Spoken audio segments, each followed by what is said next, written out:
मित्रांनो, आत्ताची एक रिअलिटी सांगतो, म्हणजे बऱ्याच लोकांना पटणार आहे. माझ्या इच्छा तर बरोबर पटणारच आहे. तर माझं एज जवळजवळ 25. आमच्या ह्या एजला आत्ताची लोक लय सांगते, बाबा लग्न कर लग्न कर, लय माग लागतात. अरे लग्नाचं वय झालं, लग्न कर. ह्याच्या पुढच्यांना तर पाक मागच लागतात, करून टाका, झालं नाही, पुढे एज गेली. तर भावानं पण मी त्याच्यापेक्षा उलट सांगतो, खरोखर लग्न आहे ना करू नका. का तर त्याची आत्ताची रिअलिटी सांगतो बाबा, करू नका. कारण लोक एवढी नालायक घाण आहेत ना आत्ताचे, पोरगी असू दे पोरगा असू दे, काय काय लोक एवढी मेंटॅलिटी आहेत भावा, की खरोखर लग्न झालं तरी यांची लपडी चालूच आहेत, लग्न नाही झालं तरी लपडी चालू आहेत. म्हणजे लिटरली आता एवढी समाजात घाण माणसं आहे ती, 2-2 लेकराच्या आया झाल्या तरी पोरी चालू आहे त्या दुसरीकडेच, तिसरीकडेच लपडं करते त्या. पण पोरांची पण काय काय तीच अवस्था, लग्न झाले तरी दुसऱ्याच्या बायकोवर चालू आहे, दुसऱ्या पोरीवर चालू आहे त्या, तेच झालं तरी. खरोखर ही रिअलिटी आहे. म्हणजे ही काय कोणाला बोलायचं नाही, पण खरोखर ही डार्क रिअलिटी आहे.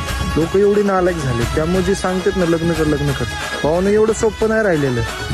उद्ध्वस्त होते लोकांचे आयुष्य ना, आता उद्ध्वस्त झालेली काय काय लग्न करून सुद्धा. कारण ही अशी नालायक मेंटॅलिटीची माणसं जर भेटली ना, म्हणून सांगतो भावा, वय झालंय 30 होऊ दे 31 होऊ दे, लय लोक सांगतील 32 होऊ दे, यार तुझं 30 झालं 27 झालं, काय ना भावा, योग्य माणूस भेटोपर्यंत आहे ना लग्न करू नको.